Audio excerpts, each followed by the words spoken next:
प्रेम से बोलिए लक्ष्मीपति विष्णु भगवान की जय। शिव परिवार की जय। कार्तिक मास के सभी देवी देवताओं की जय। भक्तों, आइए आज श्रवण करते हैं कार्तिक स्नान की कथा और साथ में सुनेंगे कार्तिक महात्म्य कथा अध्याय 1। तो कार्तिक मास को स्वयं श्री हरि विष्णु का प्रिय मास कहा गया है। पद्म पुराण और स्कंद पुराण में इसे पुण्य का भंडार बताया गया है।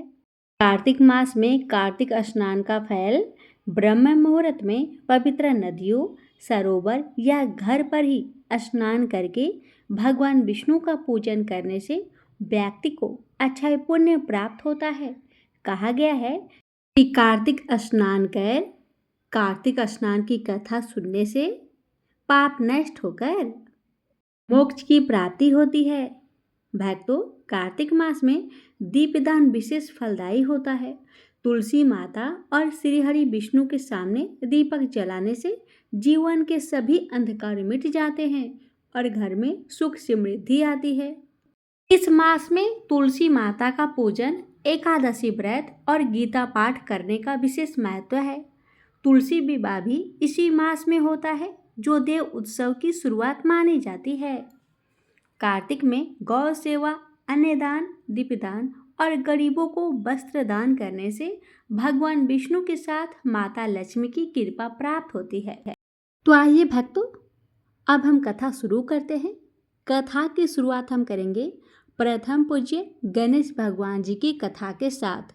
गणेश भगवान कार्तिक स्नान करने वाले सभी भक्तों की हर मनोकामना को सफल करें। आप सभी से हमारा निवेदन है, अगर कथा अच्छी लगे तो इस वीडियो को ज़्यादा से ज़्यादा शेयर करें। हर कथा के अंत में भगवान की जयकारा अवश्य लगाइएगा, क्योंकि जयकारा लगाने से ही व्रत का पूर्ण फल प्राप्त होता है। हमसे बोलिए जय श्री हरि। कार्तिक मास के सभी देवी देवताओं की जय। जय श्री गणेश। तो एक बार एक नगर में एक मालिन रहती थी।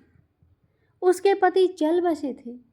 उसका एक 4 साल का पुत्र था। उसकी सास कठोर हृदय की स्त्री थी। वह बहू को बहुत तकलीफ देती थी। एक दिन सास ने बहू और पोते को घर से निकाल दिया। वे दोनों रोते हुए चलते चलते एक गांव के जंगल में जा पहुंचे। वहां एक बड़े पेड़ के नीचे बैठ गए। वहां से थोड़ी दूर पर एक गणेश जी का मंदिर था। वहां बहुत लोग गणेश जी के दर्शन करने आते थे। दर्शन करके गणेश जी को प्रसाद चढ़ाते थे। फिर वह प्रसाद सबको बांट देते थे। इस प्रसाद से माँ बेटे का गुजारा होने लगा। दोनों गणेश जी की पूजा पाठ में लग गए। एक दिन उन्होंने सोचा कि क्यों ना हम भी जंगल से फूल लाकर बेचें। वे रोज जंगल से फूल लाकर उसकी माला बनाकर बेचने लगी। साथ में पूजा की सामग्री और प्रसाद भी बेचने लगी। इससे उनकी कमाई बहुत बढ़ गई। गणेश जी की कृपा से आमदनी बढ़ने लगी। जल्द ही उन्होंने एक मकान और दुकान बना लिया। एक राजा की लड़की मंदिर में रोज पूजा करने आती थी। मालिन के बेटे को देखकर राजकुमारी उस पर मोहित हो गई और उसे विवाह करने की सोचने लगी। उसने अपनी भाभी से अपनी मन की बात कही। भाभी अनुभवी थी। उसने कहा, ये तो मालिन का बेटा है और तुम एक राजा की बेटी हो। यदि तुमने उसे विवाह किया तो तुम्हारी बहुत बेइज्जती होगी। पर राजकुमारी अपनी बात पर अड़ी रही। उसने कहा, मैंने तो प्रतिज्ञा कर ली है कि उसी से विवाह करूंगी। भाभी ने घर जाकर सारी बात राजा को बता दी। राजा ने मना नहीं किया और विवाह के लिए तैयार हो गए। उन्होंने बड़े धूमधाम से बेटी का विवाह मालिन की बेटे के साथ कर दिया। मालिन ने सबसे पहले बेटी बहू को गणेश जी के मंदिर में ले जाकर पूजा पाठ करवाया और गणेश जी का आशीर्वाद दिलवाया। इसके बाद पूरे नगर में यह बात फैल गई कि गणेश जी की पूजा करने से सब दुख, सब तकलीफ, सब कष्ट दूर हो जाते हैं। यह बात सुनते ही नगर के सभी लोग मंदिर में आने लगे, गणेश जी की पूजा पाठ करने लगे। इससे मालिन की बेटे की बिक्री और भी अधिक बढ़ गई। उधर उसकी सास के बुरे दिन आ गए। अन्नदाता उससे रूठ गए और वह भूखे मरने लगी। एक दिन वह रोती धोती उसी गणेश जी के मंदिर तक आ पहुंची। वहां वह मालिन के बेटे से बोली, मैं भूखी हूँ, मुझे कुछ खाने को दे दो, इसके बदले में मैं तुम्हारा सारा काम कर दिया करूंगी। लड़के को दया आ गई और उसे काम पर रख लिया। तक तो उसने उसकी दादी को नहीं पहचाना। जब मालिन घर आई तो उसने अपने सास को पहचान लिया और वह सास से बोली, सासू जी आप यहाँ कैसे? सास ने पोते की तरफ इशारा करके कहा, मेरी इस सेठ के यहाँ नौकरी लग गई है। बहू बोली, यह आपका पोता है और यह घर भी आपका ही है, यह दुकान भी आपकी ही है। जब आपने हमें घर से निकाला तब गणेश जी ने हमारी रक्षा की। बहू की बात सुनकर सास बोली, मेरी करनी मैंने भोग ली। बहू बोली, सासू जी अब आप हमारे यहाँ रहो और पोते का सुख देखो। हे गणेश जी महाराज, जैसे सुख आपने मालिन को दिया वैसा ही सुख सबको देना। कहानी कहने वाले, हुकार भरने वाले और सुनने वाले सभी भक्तों पर अपनी कृपा सदा बनाए रखना। प्रेम से बोलिए जय श्री गणेश। तुलसी माता की कथा। भक्तों, भगवान विष्णु ने जब श्री कृष्ण रूप में अवतार लिया तब रुक्मणी और सत्यभामा उनकी पटरानी हुई। सत्यभामा पूर्व जन्म में एक ब्राह्मण की पुत्री थी। युवावस्था में ही एक दिन इनके पति और पिता को एक राक्षस ने मार दिया। कुछ दिनों तक ब्राह्मण की पुत्री रोती रही। तो इसके बाद उसने स्वयं को विष्णु भगवान की भक्ति में समर्पित कर लिया। वह सभी एकादशी का व्रत रखती और कार्तिक मास में नियम पूर्वक सूर्योदय से पूर्व स्नान करके भगवान विष्णु और तुलसी माता की पूजा करती थी। बुढ़ापा आने पर एक दिन जब ब्राह्मण की पुत्री कार्तिक स्नान के लिए गंगा में डुबकी लगाई तब बुखार से कांपने लगी और गंगा तट पर उसकी मृत्यु हो गई। उसी समय विष्णु लोक से एक विमान आया और ब्राह्मण की पुत्री का दिव्य शरीर विमान में बैठकर विष्णु लोक को पहुंच गया। जब भगवान विष्णु ने कृष्ण अवतार लिया तब ब्राह्मण की पुत्री ने सत्यभामा के रूप में जन्म लिया। कार्तिक मास में दीपदान करने के कारण सत्यभामा को सुख और संपत्ति प्राप्त हुई। नियमित तुलसी में जल अर्पित करने के कारण सुंदर वाटिका का सुख मिला। शास्त्रों के अनुसार कार्तिक मास में किए गए दान पुण्य का फल व्यक्ति को अगले जन्म में अवश्य ही प्राप्त होता है। अन्य प्रसंग के अनुसार गुणवती नामक स्त्री ने कार्तिक मास में मंदिर के द्वार पर तुलसी की एक सुंदर सी वाटिका लगाई। उस पुण्य के कारण वह अगले जन्म में सत्यभामा बनी और सदैव कार्तिक मास का व्रत करने के कारण वह भगवान श्री कृष्ण की पत्नी बनी। यह है कार्तिक मास में तुलसी आराधना का फल। इस मास में तुलसी विवाह की भी परंपरा है जो कार्तिक मास की पूर्णिमा तिथि को किया जाता है। इसमें तुलसी की पौधे को सजाया संवारा जाता है एवं भगवान शालिग्राम का पूजन किया जाता है। तुलसी का विधिवत विवाह किया जाता है। तो व्यक्ति यह चाहता है कि उसके घर में सदैव शुभ कर्म हो, सदैव सुख शांति का निवास रहे, उसे तुलसी की आराधना अवश्य करनी चाहिए। कहते हैं कि जिस घर में शुभ कर्म होते हैं वहाँ तुलसी हरी भरी रहती है, जहाँ अशुभ कर्म होते हैं वहाँ तुलसी कभी भी हरी भरी नहीं रहती। तुलसी हमारी आस्था एवं श्रद्धा की प्रतीक है एवं अपरिमित औषधीय गुणों से युक्त भी। वर्ष भर में तुलसी में जल अर्पित करना, एक सायंकाल तुलसी के नीचे दीप जलाना अत्यंत श्रेष्ठ माना जाता है। कार्तिक मास में तुलसी के समीप दीपक जलाने से मनुष्य अनंत पुण्य का भागी बनता है। इस मास में तुलसी के समीप दीपक जलाने से व्यक्ति को साक्षात लक्ष्मी की कृपा प्राप्त होती है, क्योंकि तुलसी में साक्षात लक्ष्मी का निवास माना गया है। प्रेम से बोलिए जय तुलसी माता। भक्तों, अब आप श्रवण करेंगे कार्तिक महात्म्य की आज की कथा। भक्तों, नैमिषारण्य तीर्थ में श्री सूत जी महाराज 88,000 सौनकादिक ऋषियों से बोले, अब मैं आपको कार्तिक मास की कथा विस्तार से सुनाता हूँ, जिसे सुनकर मनुष्य सब प्रकार के पापों से छूटकर अंत समय में वैकुंठ को प्राप्त होता है। सूत जी बोले, श्री कृष्ण जी से आज्ञा लेकर देवऋषि नारद के चले जाने पर सत्यभामा प्रसन्न होकर लक्ष्मीपति भगवान से कहने लगी, हे नाथ, मैं धन्य हुई, मेरा जीवन सफल हो गया।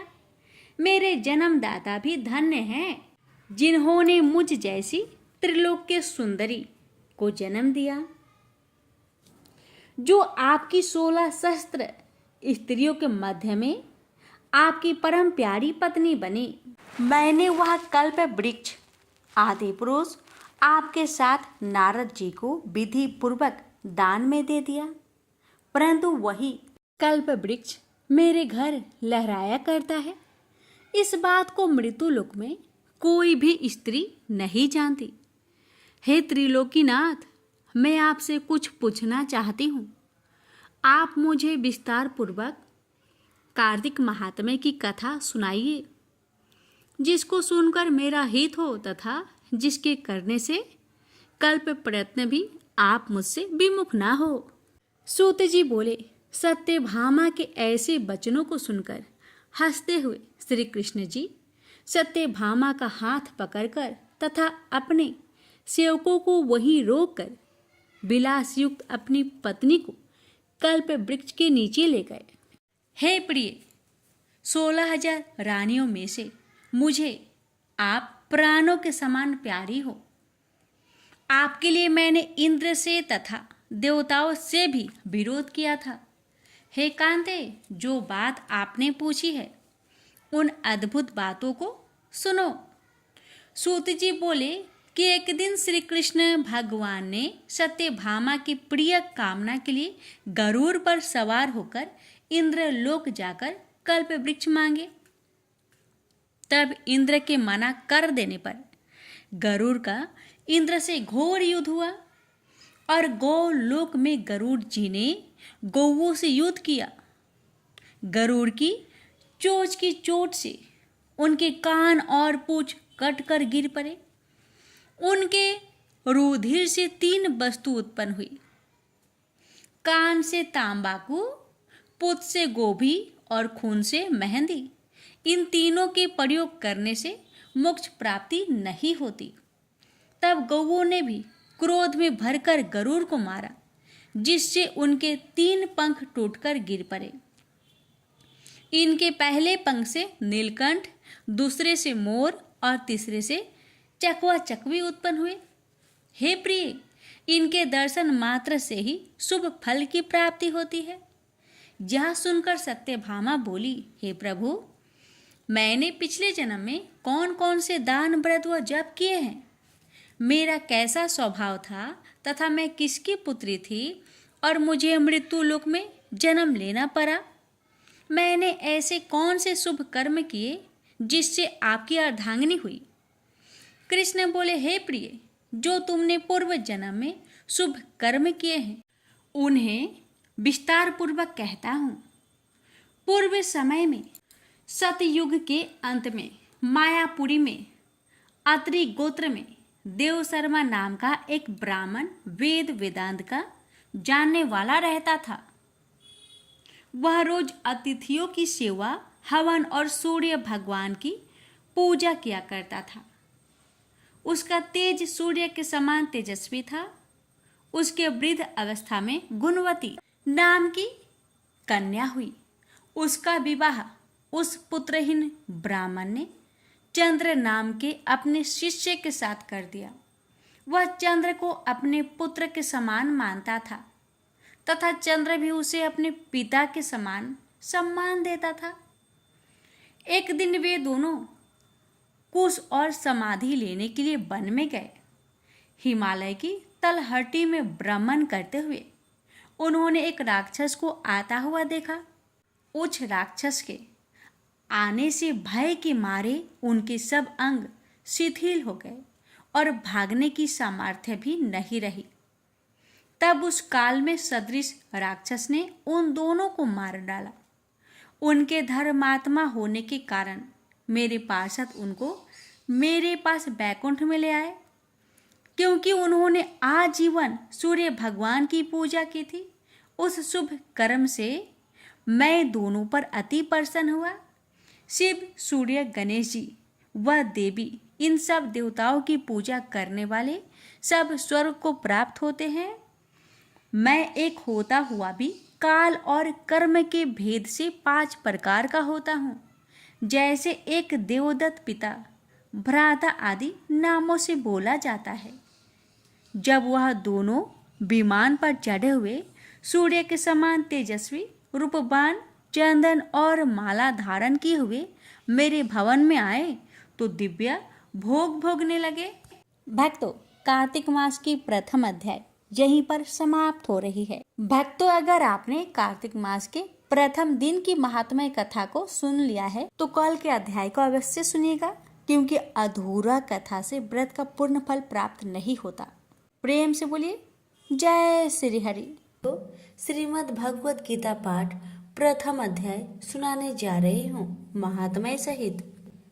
जब कौरव और पांडव महाभारत के युद्ध को चले तब राजा धृतराष्ट्र ने कहा, मैं भी युद्ध देखने चलूंगा। तब श्री वेद व्यास जी बोले, हे राजन, नेत्रों के बिना आप कैसे देखोगे? राजा धृतराष्ट्र ने कहा, हे प्रभु जी, देखूंगा नहीं तो श्रवण तो करूंगा। तब व्यास जी बोले, हे राजन, मेरा सारथी संजय जो कुछ महाभारत के युद्ध की लीला कुरुक्षेत्र में होगी सो तुझे यहाँ बैठे ही श्रवण कराएगा। वेद व्यास जी के मुख से यह वचन सुन संजय ने विनय करी, हे प्रभु, यहाँ हस्तिनापुर में कुरुक्षेत्र की लीला में कैसे जानूंगा तथा राजा से किस भांति कहूंगा? तब व्यास जी ने प्रसन्न होकर संजय से कहा, हे संजय, मेरी कृपा से तुझे यहाँ से ही दिखाई देगा।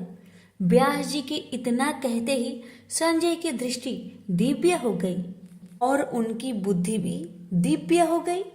अब आगे महाभारत का कौतुक कहते हैं, सुनो।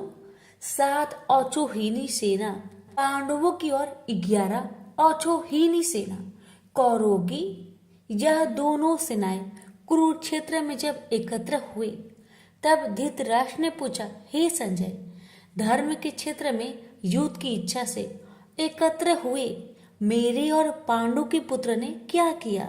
संजय ने कहा, पांडवों की सेना को व्यूहित देखकर दुर्योधन द्रोणाचार्य के समीप जाकर कहने लगे, हे आचार्य, देखिए, आपके शिष्य बुद्धिमान द्रुपद पुत्र ने पांडवों की बड़ी सेना की कैसी व्यूह रचना की है।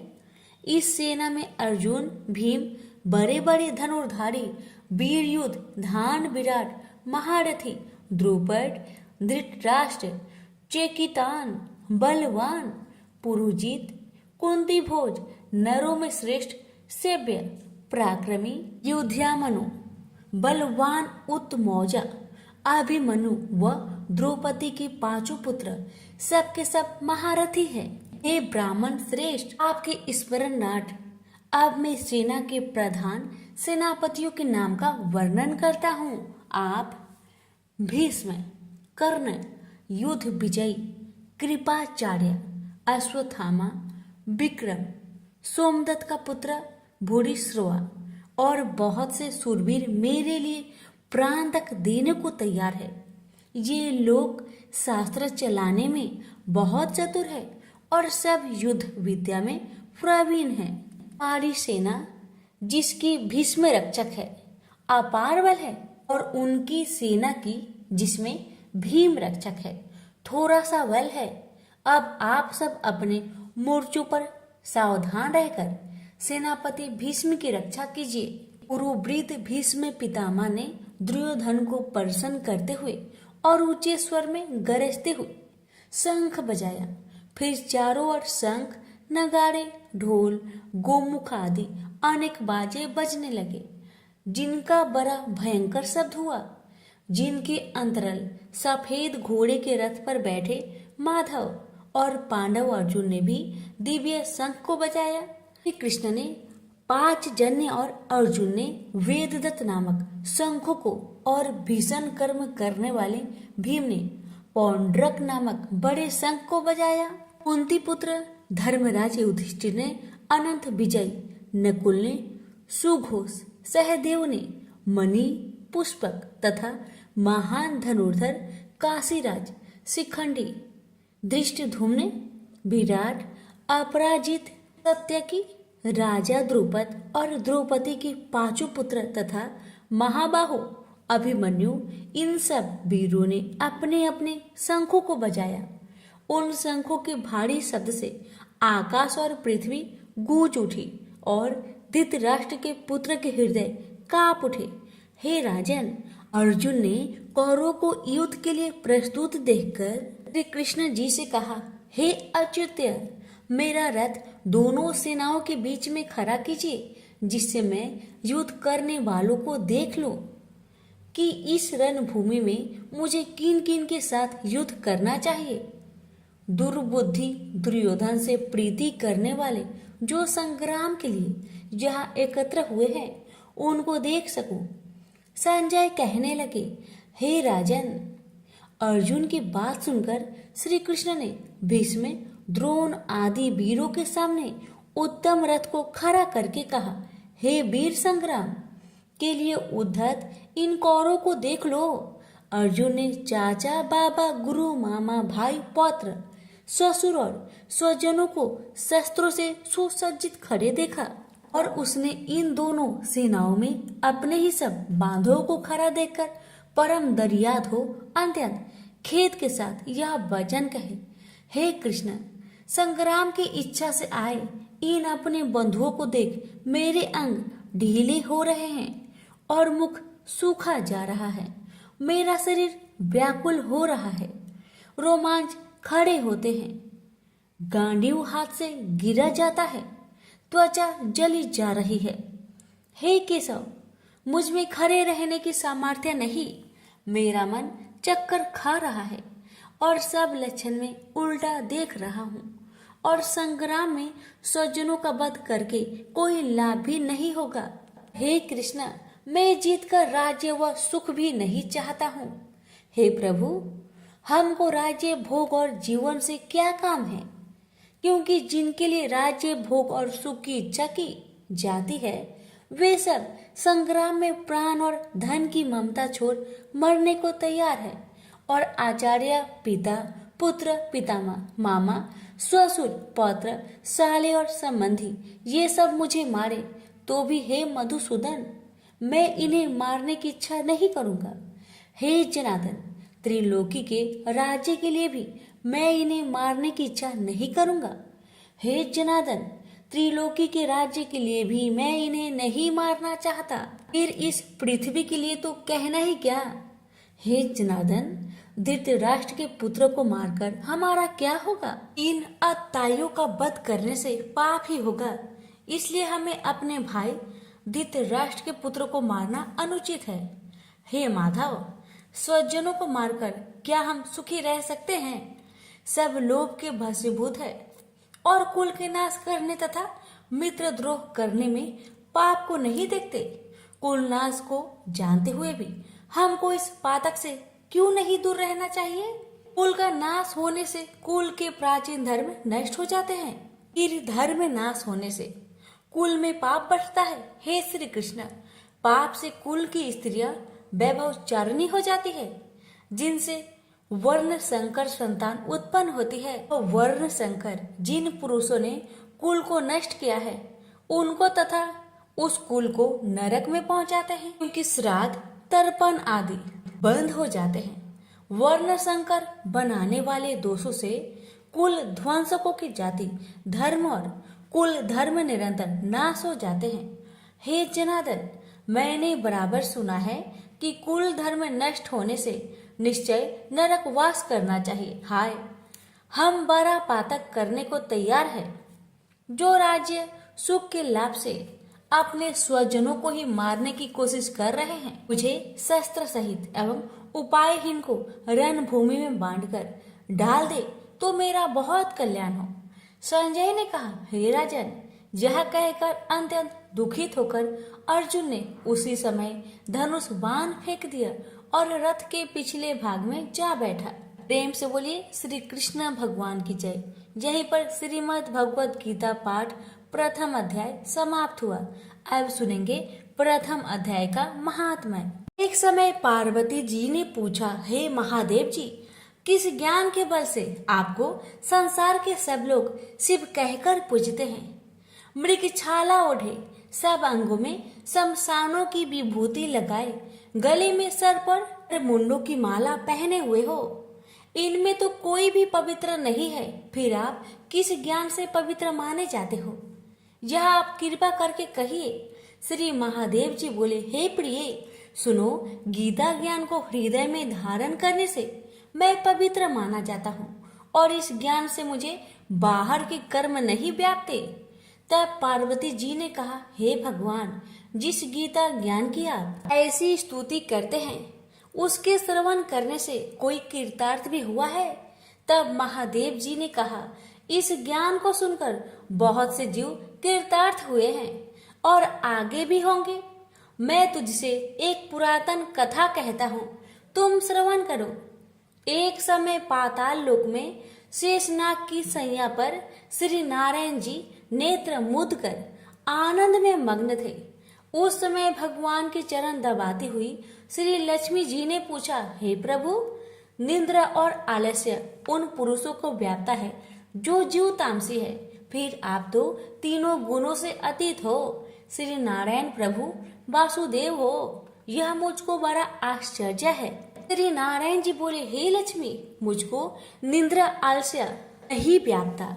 एक शब्द रूप जो भगवत गीता है, उसमें जो ज्ञान है, उसके आनंद में मैं मग्न रहता हूँ। ऐसे यह गीता शब्द रूप अवतार है। इस गीता में यह अंग है। प्रथम 5 अध्याय मेरा मुख है, द्वितीय 5 अध्याय मेरा भुजा है, 11वां अध्याय मेरा हृदय और मन है, 16वां अध्याय मेरा उदर है, 17वां अध्याय मेरी जंघा है, 18वां अध्याय मेरे चरण है। गीता के सब श्लोक मेरी नाड़ियां हैं और जो गीता के अक्षर है वही मेरे रोम है। ऐसा मेरा शब्द रूपी जो गीता ज्ञान है, उसी के अर्थ में मैं हृदय में विचार करता हूँ और शब्द आनंद को प्राप्त होता है। लक्ष्मी जी बोली, हे नारायण जी, जब श्री गीता ज्ञान को सुनकर बहुत से जीव कृतार्थ हुए हैं, सो तू श्रवण कर। शूद्र वर्ण का एक चांडाल था, तेल लवन का व्यापार करता था। एक दिन वह बकरी चराने को वन में गया और वृक्षों के पत्ते तोड़ने लगा। वहां उसे एक सर्प ने डस लिया, जिससे उसके तत्काल प्राण निकल गए। मरकर उसने बहुत नरक भोग कर बैल का जन्म पाया। उस बैल को एक भिक्षुक ने मोल लिया। वह भिक्षुक उस पर चढ़कर सारा दिन मांगता फिरता। जो कुछ भिक्षा मांगकर लाता वह अपने कुटुंब के साथ बैठकर खाता। वह बैल सारी रात द्वार पर बंधा रहे, खाने पीने की भी खबर ना लेता। कुछ थोड़ा सा भूसा उसके आगे डाल देता। जब दिन चढ़े तो फिर बैल पर चढ़कर मांगता फिरे। कई दिन गुजरे तो वह बैल भूख का मारा गिर पड़ा, किंतु प्राण नहीं निकले। नगर के लोग देखकर उसे कोई तीर्थ का फल दे, कोई व्रत का फल दे, पर उस बैल के प्राण नहीं छूटे। एक दिन एक गणिका आई। उसने लोगों से पूछा, यह कैसी भीड़ है? तो उसने कहा, इसके प्राण नहीं निकलते, अनेक पुण्य के फल दे रहे हैं तो भी इसकी मुक्ति नहीं होती। तब गणिका ने कहा, ने जो कर्म किया है उसका फल इस बैल के निमित्त दिया। इतना कहते ही बैल की मुक्ति हुई। तब बैल ने एक ब्राह्मण के घर जन्म लिया। पिता ने उसका नाम सुशर्मा रखा। जब बड़ा हुआ तो पिता ने उसको पढ़ाया। जब उसको पिछले जन्म की सुधि रही तो उसने एक दिन मन में विचार किया कि जिस गणिका ने मुझे बैल की योनि से छुड़ाया था उसका दर्शन करूं। ब्रीफ चलते चलते गणिका के घर गया और कहा, तू मुझे पहचानती है? गणिका ने कहा, मैं नहीं पहचानती। तुम कौन हो? तेरी मेरी क्या पहचान है? तू ब्रीफ और मैं बच्चा। तब ब्रीफ ने कहा, मैं वही बैल हूँ जिसको तुमने अपना पुण्य दिया था। अब मैं बैल की योनि से छूटा था, अब मैं ब्रीफ के घर जन्मा हूँ, तू वह अपना पुण्य बता। गणिका ने कहा, मैंने अपने जाने कोई पुण्य नहीं किया। मेरे घर एक तोता है, वह सवेरे कुछ पढ़ता है, मैं उसके वाक्य सुनती हूँ, उस पुण्य का फल मैंने तेरे निमित्त दिया था। ब्रीफ ने तोते से पूछा कि तू सवेरे क्या पढ़ता है। तोते ने कहा, मैं पिछले जन्म में ब्रीफ का पुत्र था। पिता ने मुझे गीता के पहले अध्याय का पाठ सिखाया था। एक दिन मैंने अज्ञानतावश गुरु से कहा कि तुमने मुझे क्या पढ़ाया है। तब गुरु जी ने मुझे श्राप दिया कि तू सूआ हो जा। तब मैं सूआ हुआ। एक दिन फंदक पकड़ ले गया। एक ब्रीफ ने मुझे मोल लिया। वह ब्रीफ भी अपने पुत्र को गीता का पाठ सिखाता था। तब मैंने भी यह पाठ सीख लिया। एक दिन ब्रीफ के घर चोर घुस पड़े। उनको धन तो प्राप्त न हुआ, किंतु वह मेरा पिंजरा उठा ले गए। यह गणिका उनकी मित्र थी। वह मुझे इसके पास ले आए, सो मैं नित्य प्रता गीता के पहले अध्याय का पाठ करता हूँ। यह सुनती है, पर इसकी बुद्धि में नहीं आता। जो मैं पढ़ता हूँ वही पुण्य तेरे निमित्त दिया था। सो हे लक्ष्मी।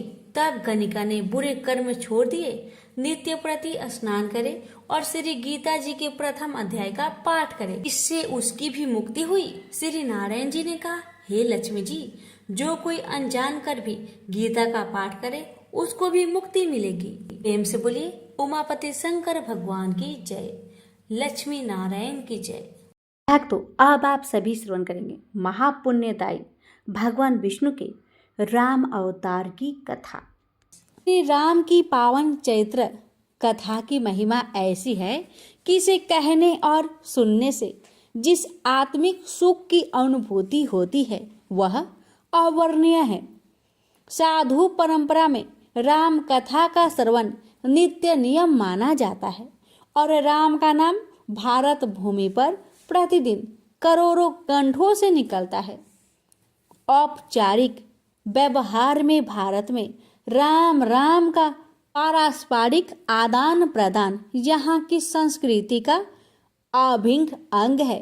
सदैव स्मरणीय राम की इस परम पवित्र कथा को युगों युगों से कहा सुना जा रहा है। श्री राम का चरित्र मानव के उस उज्जवल पक्ष का प्रतीक है जहाँ उदारता, पितृभक्ति, मातृभक्ति, भ्रातृ प्रेम, प्रजा प्रेम और मर्यादा के साथ कुल के वचन के पालन का भव्य मिश्रण है।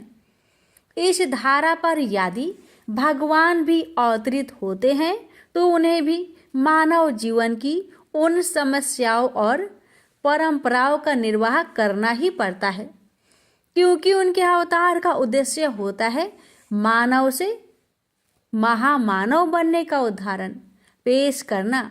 राम यही करते हैं। आदि कवि वाल्मीकि ने श्री राम के जन्म से पहले ही राम कथा की रचना कर दी थी, जिसका नाम उन्होंने दशानन चरित्र रखा था। यह कथा सत्य की असत्य पर और धर्म की अधर्म पर विजय पर आधारित थी। यह एक महानायक राम और खलनायक रावण के बीच युद्ध, धर्म युद्ध की कथा थी, जिसके नायक अयोध्या के राजकुमार राम थे।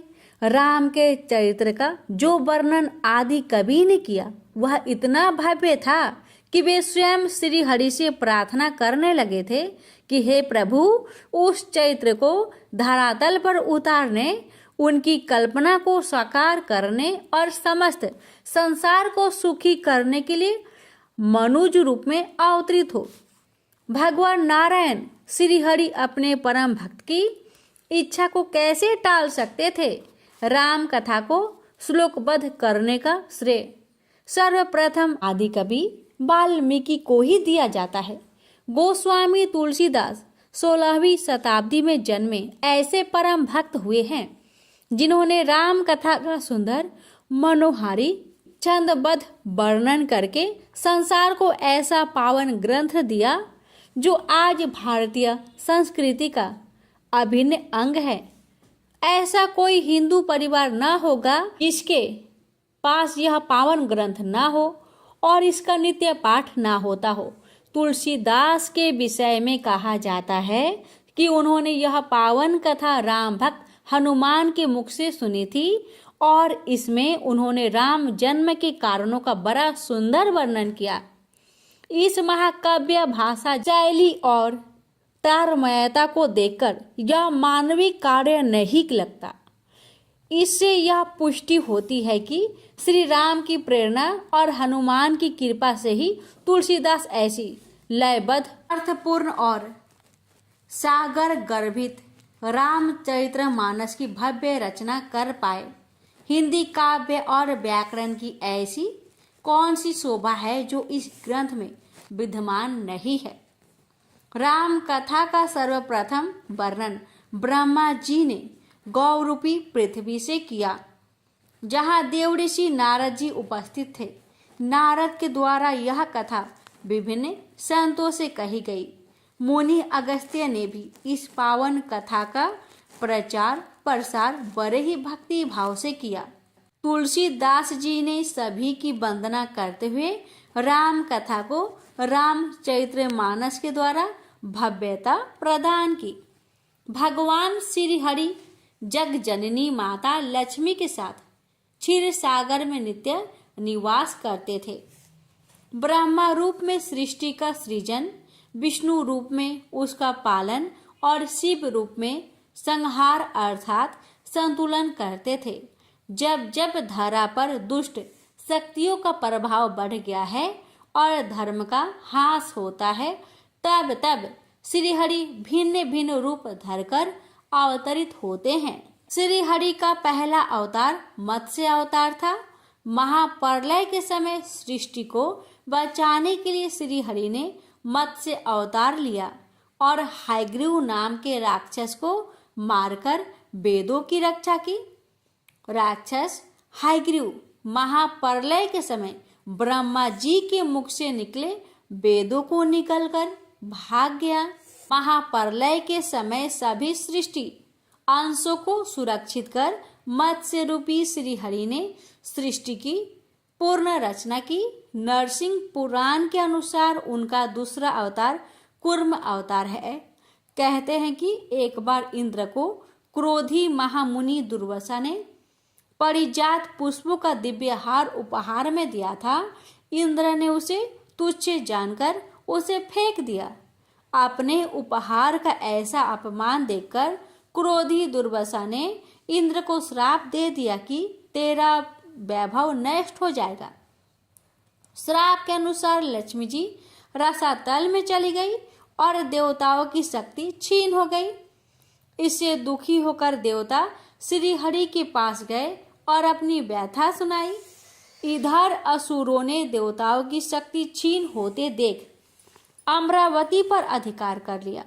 श्री हरि ने तब समुद्र मंथन की राय दी, जिससे लक्ष्मी और अमृत को प्राप्त करने की बात कही गई। समुद्र मंथन में मंदराचल पर्वत की मथनी बनाई गई और उसे पीठ पर धारण करने के लिए जगत कल्याण हेतु श्री हरि ने कच्छप अर्थात कूर्म अवतार लिया। भगवान श्री हरि का तीसरा अवतार वराह अवतार है। कश्यप ऋषि की पत्नी इति के गर्भ से हिरण्याक्ष और हिरण्यकश्यपु नाम के दो महाबलवान दैत्य उत्पन्न हुए, जिन्होंने पारवंध बस श्री हरि से घोर शत्रुता ठान ली। पारवंध की कथा इस प्रकार है कि भगवान शिव के जय विजय नाम के दो द्वारपाल थे। एक बार शिव के दर्शन हेतु सनकादि मुनि कैलाश पर पधारे, जो जय विजय ने उन्हें वहां से प्रवेश करने से रोक दिया। सनकादिक मुनि ने क्रोधित होकर श्राप दिया कि वे दोनों अगले 3 जन्मों के लिए घोर राक्षस के रूप में जन्म लेंगे और संसार को कष्ट देकर प्रभु 2 ही बनेंगे। इसी श्राप के कारण जय विजय का पहला जन्म हिरण्याक्ष और हिरण्यकश्यपु के रूप में हुआ। हिरण्याक्ष का वध करने के लिए प्रभु ने वराह अवतार लिया और हिरण्यकश्यपु के वध के हेतु नरसिंह अवतार लिया।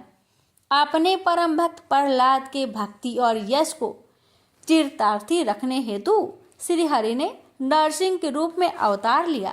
श्री हरि के 5वें अवतार के रूप में वे 52वें वामन के रूप में अवतरित हुए। 12वें आदित्य अर्थात अदिति देव माता के पुत्र के रूप में भगवान श्री हरि का अवतार भी जगत कल्याण के लिए ही हुआ।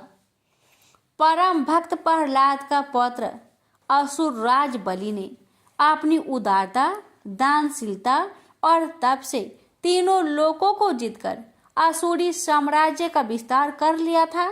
और असुरों की तो प्रवृत्ति ही मानवता को त्रास देने वाली होती है, अतः धरा पाप के बोझ से पीड़ित हो उठी थी। तब श्री हरि ने वामन अवतार लेकर राजा बलि से 3 पग भूमि दान करने का संकल्प लिया। 2 पग में पृथ्वी और आकाश लेकर तीसरा पग वामन रूपी श्री हरि ने राजा बलि के शरीर पर रखा और उन्हें पाताल लोक भेज दिया। इस प्रकार श्री हरि ने बलि का प्रभाव छीनकर देवता व मानव जाति का कल्याण किया और दानवीर राजा बलि को सूतल लोक प्रदान किया। श्री विष्णु का 6वां अवतार महर्षि परशुराम के रूप में परम विद्वान ब्राह्मण श्रेष्ठ मुनि जमदग्नि की पत्नी रेणुका के गर्भ से उत्पन्न हुआ। उस समय हेहय वंश का कुर्मकर्मा महाबली राजा पार्थ बड़ियाजुन था, जिसे सहस्त्र बाहु के नाम से भी जाना जाता है। वह संसार को दारुण दुख दे रहा था। उसका दुर्भाग्य की काल की प्रेरणा वह एक बार महर्षि जमदग्नि के आश्रम में असंख्य सेना सहित आ गया। यहाँ मुनि दंपति ने उनका अच्छा स्वागत सत्कार किया और कई अछोहिनी सेना को तृप्त किया। यह सब संभव हो सका था कामधेनु की पुत्री नंदिनी गाय के कारण। सहस्त्रबाहु ने महर्षि जमदग्नि से नंदिनी को मांग लिया। महर्षि द्वारा विनय पूर्वक इनकार कर देने पर सहस्त्रबाहु ने उनका अपमान किया और बलपूर्वक गौ माता को ले गया। जब महर्षि परशुराम को यह समाचार मिला तो अत्यंत क्रोध में फरसा उठाकर उन्होंने हेहय क्षत्रियों के विनाश की प्रतिज्ञा की। परशुराम ने 21 बार युद्ध करके अकेले ही हेहय वंश का विनाश कर दिया और संसार में शांति व धर्म की स्थापना की। परशुराम का अवतार अमर तत्व का था, अतः वे सृष्टि प्रत्न जीवित रहने वाले कहे जाते हैं। राम और कृष्ण के अवतार में उनकी उपस्थिति थी। श्री हरि का राम अवतार त्रेता युग में पहला परशुराम का और दूसरा श्री राम अवतार था। श्री राम के अवतार के कारण कई थे। कश्यप और अदिति ने घोर तपस्या से श्री हरि को प्रसन्न करके उनसे अपने पुत्र रूप में अवतरित होने का वरदान प्राप्त किया था। फिर यही दोनों मनु और शतरूपा के रूप में जन्मे और पुनः श्री हरि की तपस्या कर उनसे यही वर प्राप्त किया। त्रेता युग में यही अयोध्या नरेश दशरथ और महारानी कौशल्या के रूप में जन्मे।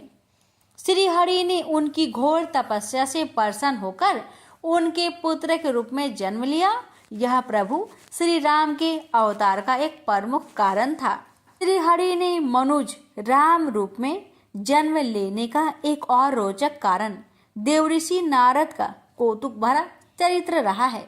जो प्रभु के परम भक्त है, देवऋषि नारद का चरित्र बड़ा ही रोचक और कौतुकपूर्ण है। उन्हें सृष्टि का प्रथम संवाददाता कहना अतिशयोक्ति न होगी। वे जन कल्याण हेतु राजनीति का भी प्रयोग करते हैं। 2.5 घड़ी से अधिक एक स्थान पर न ठहरने वाले देवऋषि नारद निरंतर बीना की मधुर ध्वनि पर नारायण नारायण का जप करते हैं। एक बार नारद जी ने हिमालय पर्वत पर एक रमणीक स्थान देखा तो निर्मल वृत्ति के कारण उनकी वही समाधि लग गई। देव समाज में इंद्र एक ऐसे संकालु देवता है जो साधारण व्यक्ति द्वारा तप करने पर भी विचलित हो उठते हैं कि कहीं वह उनका इंद्र आसन ना छीन ले। अब जबकि नारद जी समाधि हो गए तो इंद्र का संकित हो जाना और भी स्वाभाविक था। देव ऋषि तप करके कहीं उनका इंद्र आसन तो प्राप्त नहीं करना चाहते, इसी शंका के चलते देवराज इंद्र ने अपने मित्र कामदेव की सहायता ली। कामदेव किसी भी विधि से देव ऋषि की समाधि भंग न करा सके और अंततः उनके चरणों में नत हो गए। प्रभु की ऐसी प्रेरणा हुई कि नारद जी के मन में काम विजेता होने का अभिमान हो गया। नारद जी ने इसे अपनी उपलब्धि मानकर ब्रह्मा जी, शिव जी और फिर श्री हरि विष्णु को जा सुनाई। श्री हरि ने अपने इस परम प्रिय भक्त के अभिमान को दूर करने के लिए एक माया रच डाली। इस माया से श्री हरि ने एक सुंदर नगर, वहां का वैभवशाली राजा और अत्यंत रूपवती राजकन्या विश्व मोहिनी का सृजन किया और ऐसा संयोग बनाया कि नारद जी उस नगर में कौतूहल बस पहुंच गए। आज से पूर्व उन्होंने न वह नगर कभी देखा था और न उसका नाम सुना था। उन्होंने कभी ऐसा अपूर्व सुंदरी भी न देखी थी जिसकी हस्त रेखाओं में उसका वर तीनों लोकों का आधिपति होगा, ऐसा लिखा था। माया के भ्रम में फंसे नारद जी सीधे बैकुंठ पहुंचे और श्री हरि की स्तुति करके उनसे हरि का रूप मांग लिया। श्री हरि तो कुछ और ही लीला कर रहे थे, अतः उन्होंने नारद जी को हरि अर्थात बानर का रूप दे दिया। विश्व मोहिनी के स्वयंवर में बानर रूपी नारद जी का बड़ा ही अपमान हुआ और विश्व मोहिनी को श्री हरि विष्णु भगवान ही वर ले गए। ऐसे में देव ऋषि को क्रोध आना स्वाभाविक ही था। भक्तों को भगवान ने यह अधिकार दिया भी है। नारद जी क्रोध से भरे बैकुंठ पहुंचे तो लक्ष्मी रूप में विश्व मोहिनी को देख सब समझ गए। देव ऋषि नारद बोले, आहा, तो यह कारण था मुझे बानर रूप देने का। इस सुंदरी पर तो आपकी दृष्टि थी। सर्वेश्वर हो तो किसी से भी कपट करने से भय नहीं मानते, लेकिन इस बार आपने मुझसे ही शत्रुता ले ली है। उस देव ऋषि को ही क्रोधित कर दिया। इसने कामदेव को जीता था। प्रभु, आपने यह उचित नहीं किया। आपने देव ऋषि को स्त्री वियोग का अपार कष्ट दिया है। मेरा श्राप है कि आपको भी स्त्री वियोग की पीड़ा सहने के लिए मानव रूप में अवतार लेना होगा और पीड़ा में सहायता हेतु उन्हीं बानरों का भय देना होगा जिनका रूप देखकर आपने मेरा घोर अपमान किया है। मेरा यह श्राप मिथ्या नहीं हो सकता। श्री हरि ने उस श्राप को स्वीकार किया और अपनी माया समेट ली। नारद जी को सत्य का भान हुआ तो अस्तबद्ध रह गए और प्रभु से क्षमा याचना करने लगे। श्री हरि ने उन्हें बोध कराया कि वह सब उन्हीं की प्रेरणा से विशेष कार्य संपादन हेतु किया गया है, अतः उन्हें गलानी करने की आवश्यकता नहीं है। इस प्रकार श्री हरि के राम अवतार के कई कारण में से एक कारण ये भी रहा। अन्य कारणों में से एक कारण ये भी था कि संसार में रावण व कुंभकर्ण के अत्याचारों से सुर, नर, मुनि, धेनु आदि सभी अत्यंत पीड़ित होने लगे थे। वास्तव में रावण कुंभकर्ण के रूप में शिव जी के द्वारपाल जय विजय का ही पूर्ण जन्म हुआ था। इन्हें श्री हरि ने राम अवतार लेकर मुक्ति प्रदान की थी। प्रेम से बोलिए जय सिया राम। सीता माता को सिया, जानकी और मैथिली के नाम से भी जाना जाता है। सीता माता भगवान विष्णु के अवतार राम की पत्नी है। आइए भक्तों श्रवण करते हैं सीता माता की नित्य नेम की कथा। माता सीता का 12 वर्ष का नियम था कि वे एक कथा भगवान राम को सुनाती थी, लेकिन एक बार राम जी को किसी कारण बाहर जाना पड़ा। इस पर माता ने कहा, अगर आप चले गए तो मैं कहानी किसे सुनाऊंगी। भगवान ने कहा कि आप कुएं के पाल पर जाकर बैठ जाना और वहाँ जो औरतें पानी भरने आएगी उन्हें अपनी कहानी सुना देना।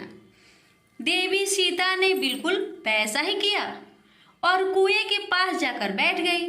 तभी एक स्त्री आई। उसने रेशम की साड़ी पहन रखी थी और सोने का घड़ा ले रखा था। सीता माता उसे देखकर कहती है कि बहन, मेरा 12 वर्ष का नित्य नियम सुन लो। लेकिन उस स्त्री ने उनका नियम सुनने को मना कर दिया और बिना सुने वहां से चली गई। थोड़ी देर बाद उसकी रेशम जरी की साड़ी फट गई। सोने का घड़ा मिट्टी के घड़े में बदल गया। ये देख उसकी सास उस पर गुस्सा किया और कहा कि किसका दोष अपने सिर लेकर आई है। सास की बात सुनकर बहू ने सारी बात अपनी सास को सुना दी। अगले दिन ही वही साड़ी और घड़ा लेकर सास कुएं पर गई। माता सीता वहीं पर थी और औरत को देखकर देवी ने कहा कि आप मेरी कहानी सुन लीजिए। सास ने कहा, एक बार नहीं 4 बार सुन लूंगी। माता सीता ने अपना नियम सुनाना शुरू किया। राम आए लक्ष्मण आए, देश के पुजारी आए, नित्य नेम का नेम लाए। आओ राम बैठो राम, तपी रसोई जियो राम। माखन मिश्री खाओ राम, दूध बतासा पियो राम। सूत के पलका मोठो राम, साल दुसाला पोठो राम। साल दुसाला ओढ़ो राम, जब बोलो जब राम ही राम। राम सवारे सबके काम, खाली घर भंडार भरेंगे। सबका बेड़ा पार करेंगे। श्री राम जय जय राम। तब सास ने कहा कि बहन, आपकी कहानी तो बहुत अच्छी है। ऐसा कहकर वे अपने घर की ओर चली गई। थोड़ी समय बाद उसकी साड़ी रेशम जरी की बन गई और घड़ा सोने का बन गया। बहू के पूछने पर सास ने कहा कि बहू, तू दोष लगा के आई थी और मैं अब दोष उतारकर आ रही हूँ। सास ने कहा, वे कोई साधारण स्त्री नहीं है, बल्कि सीता माता थी। वे पुराने से नया कर देती है, खाली घर में भंडार भर देती है। वह लक्ष्मी जी का वास घर में कर देती है। आदमी की जो भी इच्छा हो उसे पूरा कर देती है। बहू के कहने पर सास ने वही कहानी उसे भी सुना दी और ऐसे ही पूरे मोहल्ले में नित्य नेम की कथा चल पड़ी। प्रेम से बोलिए सिया रामचंद्र की जय। राम लक्ष्मण जी की कहानी। राम लक्ष्मण की कहानी। भगवान श्री राम, लक्ष्मण और सीता जी पिता दशरथ जी की आज्ञा से वनवास जाने लगे। रास्ते में सभी तीर्थ गंगा, जमुना, गोमती नदियों में पितृ तर्पण कर वन में कंदमूल फल फूल खाते हुए वन में अपना समय व्यतीत करने लगे। एकम के दिन लक्ष्मण जी ने राम जी की आज्ञा से फल मूल लाकर माँ सीता को दिए। तब माँ सीता ने 4 पत्तल परोसी। तब लक्ष्मण ने पूछा, भाभी माँ, हम 3 हैं, फिर 4 में क्यों परोसा? तब माँ सीता बोली, 1 पत्तल गौ माता की है। राम जी, लक्ष्मण जी गौ माता को पत्तल परोसती। तब राम जी ने पूछा, सीता जी, आपने खाना शुरू क्यों नहीं किया? तब सीता माँ बोली, मेरे तो राम कथा सुनने का नियम है। राम कथा सुनने के बाद ही मैं फल ग्रहण करूँगी। तब राम जी बोले, मुझे कथा सुना दो। लक्ष्मण जी बोले, मुझे सुना दो। तब माँ सीता बोली, औरत की बात औरत सुने। आप मेरे पति हो, आप मेरे देवर हो, आपसे कैसे कहूँ? तब लक्ष्मण जी ने सोचा, इस जंगल में कौन औरत मिलेगी। तब लक्ष्मण जी ने अपनी माया से एक नगरी का निर्माण किया। उस नगरी में सब सुख सुविधाएं से युक्त थी। उस नगरी में सब चीज़ें सोने की थी, इसलिए नगरी का नाम सोन नगरी रखा। सभी नगर निवासियों को घमंड हो गया। उस नगरी में कोई गरीब नहीं था। जब सीता जी कुएं पर पानी लेने गई और पानी हारिनों से राम राम किया तो कोई नहीं बोली। थोड़ी देर में एक छोटी कन्या आई, सीता जी उससे राम राम बोली और कहा कि बाई राम कथा सुनेगी। तब वह बोली, मेरे तो घर पर काम है। सीता जी ने कहा, मेरे पति राम और देवर लक्ष्मण भूखे हैं। तब लड़की बोली, मेरी माँ मेरा इंतजार कर रही है। वह लड़की वहां से जाने लगी। तब माँ सीता के क्रोध से सारी नगरी साधारण सी हो गई। जब लड़की घर गई तो माँ बोली, बाई ये क्या हुआ? तब लड़की बोली, मेरे को तो नहीं पता है। वहां पर एक साध्वी बैठी थी, मुझे राम कथा सुनने के लिए बोली, पर मैं तो कथा नहीं सुनी। यदि उसने कुछ किया हो तो पता नहीं। तब उसकी माँ ने उसको वापस जाकर कथा सुनने को कहा। लड़की ने वापस जाकर कथा सुनने से मना कर दिया। तब उसकी बहू बोली, आपकी आज्ञा हो तो मैं कहानी सुनकर आती हूँ। जब बहू कुएं पर गई तो पानी भरे और खाली करे। तब सीता जी ने कहा, आपके घर पर कुछ काम नहीं है क्या? तब वह बोली, माता जी मैं तो सारा काम करके आई हूँ। तब माँ सीता बोली, तू मुझे माँ कहकर बुलाई, यदि तुझे समय हो तो मेरी राम कहानी सुन लोगी? तब वह बोली, माता जी कहानी सुनाओ, मैं प्रेम से कहानी सुनूंगी। चंदन चौकी मोतिया हार, राम कथा माहड़े हिड़बीड़ो आधार। राम कथा सुनाऊं, राम ने मनाऊं, राम कहे तो परदेश में जाऊं। सीता जी ने कहा, हे भाई तूने मेरी मृत्यु लोक में मदद करी, भगवान तेरी स्वर्ग लोक में रक्षा करेंगे। सीता जी ने राम कथा सुनाई। बाई ने कथा सुनी। आओ राम बैठो राम, जल भर झाड़ी लाई राम। केलाड़ी दातून लाई राम, ठंडा जल भर लाई राम। संपाडो पदरावो राम, जकलैया टोपी ललाई राम। करा किलंगी लाई राम, स्वर्ण सिंहासन लाई राम। तापर आप बिराजो राम, झालड़ टिकारा लाई राम। शंख ध्वनि गरनाऊ राम, हिडिबे हीरा शोभे राम। निरखता मन मोहे राम, चरण शरण में आई राम। शरण आपरी ले लइयो राम, माखन मिश्री लाई राम। माखन मिश्री आरोगो राम, दूध भर कटोरी लाई राम। मेवा चिरंजी परोसू राम, खाती मीठी चाखा राम। चरखो फरखो आरोगो राम, रूच रूच भोग लगाऊं राम। जो भावे सो ले लो राम, जल भर झाड़ी लाई राम। अबे आचमन कर लो राम, रे श्याम गमछा लायो राम। हाथ मुँह पोछ लियो राम, पुष्पासु सेज बिछाऊ राम। अंतरिया छिड़काऊ राम, हिगलू डोलिया डलाऊ राम। सीता जी चरण दबावे राम, सुख भर सेज पोढ़ो राम। हजार पंखा ढोलू राम, थामे राम महा में राम। रोम रोम में राम ही राम, घट घट माया विराजो राम।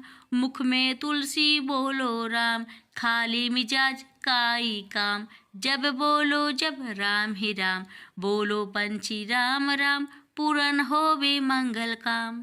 राम कथा पूर्ण हुई तो सीता जी ने कहा, हे भाई तूने मेरी राम कथा सुनी, मेरी सहायता की। राम जी लक्ष्मण को जिमाया है, भगवान तेरी भी रक्षा करेंगे, तुझे स्वर्ग का सुख मिलेगा। सीता माता ने उपहार स्वरूप अपने गले का हार दे दिया। जब वह घर गई तो उसके मटका सब सोने के हो गए। सासू जी ने कहा, ये सब तू कहाँ से लाई? मैं माँ सीता से राम कथा सुनी, ये इसी का फल है। सासू जी ने कहा, प्रतिदिन राम कथा सुनाना। बाई को राम कथा सुनते हुए बहुत दिन हो गए।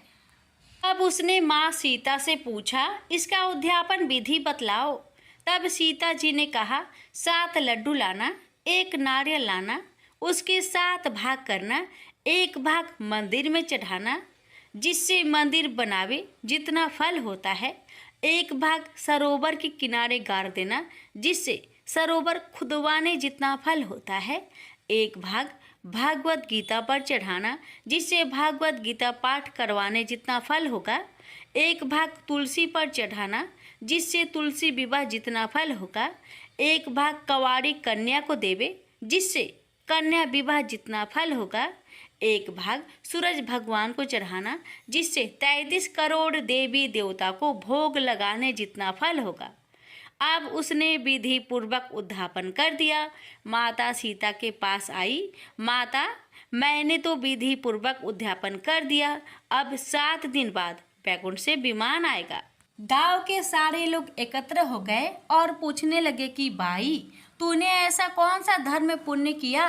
गीता, भगवत गीता के पाठ किए, हमें भी बताओ। तब बाई ने कहा, मैंने तो माता सीता से प्रतिदिन राम कथा सुनी और नियम से उद्यापन किया। तब समस्त ग्रामीण राम कथा सुनने की जिद करने लगे। तब बाई राम कथा कहने लगी और सब नर नारी सुनने लगे। राम कथा संपूर्ण होते ही समस्त नगरी सोने की हो गई। बाई ने कहा, जो कोई राम कथा सुनेगा उसको मेरे समान ही फल मिलेगा। सब राम लक्ष्मण की जय जयकार करने लगे और विमान स्वर्ग में चला गया। 7 स्वर्ग के दरवाजे खुल गए। पहले द्वार पर नाग देवता, समस्त देवी देवता पुष्प वर्षा करने लगे। देवताओं ने पूछा कि तूने क्या पुण्य किया? तब उसने कहा, मैंने राम लक्ष्मण जानकी की कहानी सुनी। तू समस्त देवताओं ने कहा, वर मांग। तब उसने कहा, मेरे तो सब सिद्धियां है, मुझे यह वर दो कि जो भी श्रद्धा व भक्ति से राम कथा, राम लक्ष्मण जानकी की कहानी सुनेगा, उसको मेरे समान ही फल मिले। सभी देवताओं ने पुष्प वर्षा करते हुए तथास्तु कहा। चारों ओर राम राम की जय जयकार होने लगी। प्रेम से बोलिए सीताराम की जय।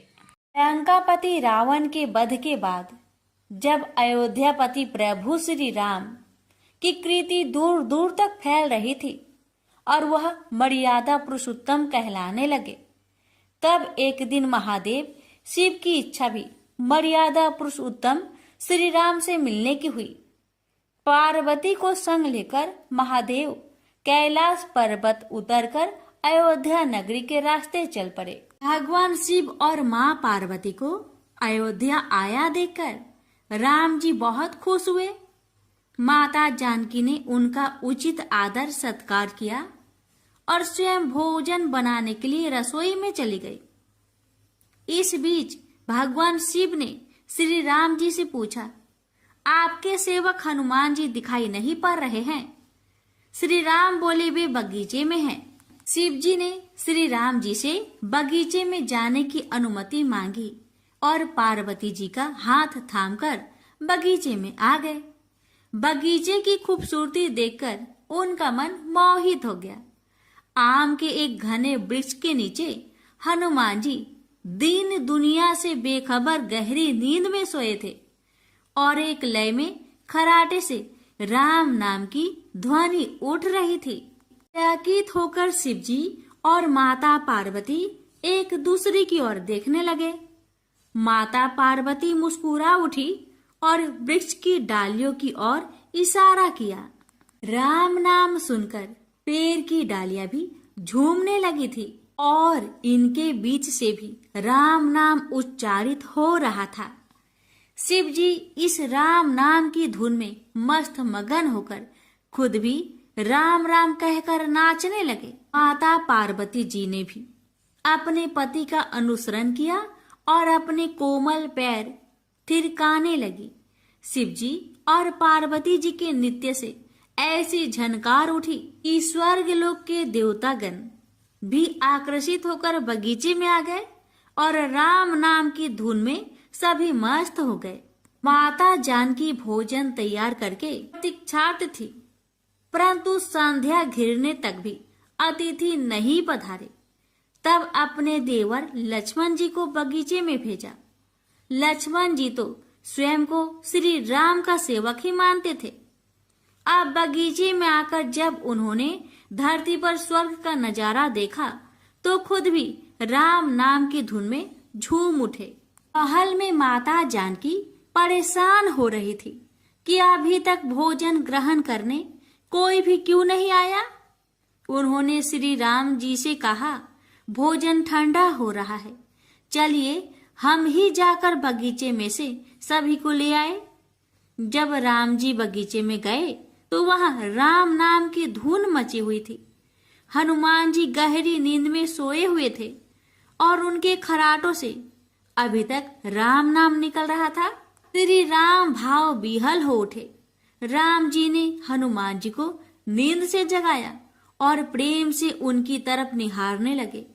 हनुमान जी प्रभु को आया देख शीघ्रता से उठ खड़े हुए। नित्य की सभा भंग हो गई।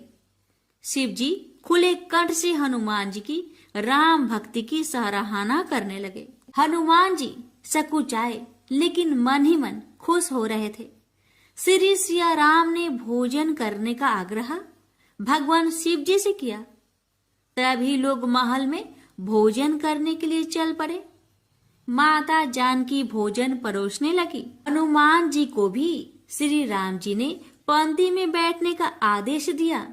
हनुमान जी बैठ तो गए, परंतु आदत ऐसी थी कि राम जी के भोजन करने के उपरांत ही सभी लोग भोजन करते थे। आज श्री राम के आदेश से पहले भोजन करना पड़ रहा था। माता जानकी हनुमान जी को भोजन परोसती जा रही थी, पर हनुमान जी का पेट ही नहीं भर रहा था। सीता जी कुछ समय तक तो उन्हें भोजन परोसती रही, फिर समझ गई इस तरह से हनुमान जी का पेट नहीं भरेगा। उन्होंने तुलसी के एक पत्ते पर राम नाम लिखा और भोजन के साथ हनुमान जी को परोस दिया। तुलसी पत्र खाते ही हनुमान जी को संतुष्टि मिली और वह भोजन खाकर उठ खड़े हुए। भगवान शिव शंकर ने प्रसन्न होकर हनुमान जी को आशीर्वाद दिया कि आपकी राम भक्ति युगों युगों तक याद की जाएगी और आप संकट मोचन कहलाएंगे। प्रेम से बोलिए सिया रामचंद्र की जय। भक्तों, रामायण कथा को यहीं पर विराम देते हैं। इसकी आगे की कथा कल के अध्याय में अवश्य सुनिएगा। अब सुनेंगे हर व्रत के साथ सुनी जाने वाली लापसी तापसी की कथा। एक लापसी था, एक तपसी था। तपसी हमेशा भगवान की तपस्या में लीन रहता था। लापसी रोजाना सवा सेर की लापसी बनाकर भगवान का भोग लगाकर जीम लेता था। एक दिन दोनों लड़ने लगे। लापसी बोला, मैं रोज भगवान की तपस्या करता हूँ, इसलिए मैं बड़ा हूँ।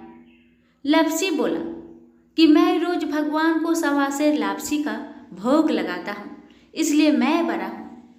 नारद जी वहां से गुजर रहे थे। दोनों को लड़ता देखकर उनसे पूछा कि क्यों तुम लड़ रहे हो। लापसी ने खुद को बड़ा होने का कारण बताया और तपसी ने अपना कारण बताया। नारद जी बोले, तुम्हारा फैसला मैं कर दूंगा। दूसरे दिन लापसी और तपसी नहाकर अपनी रोज की भक्ति करने आए तो नारद जी ने छुपकर 1.25 करोड़ की एक एक अंगूठी उन दोनों के आगे रख दी।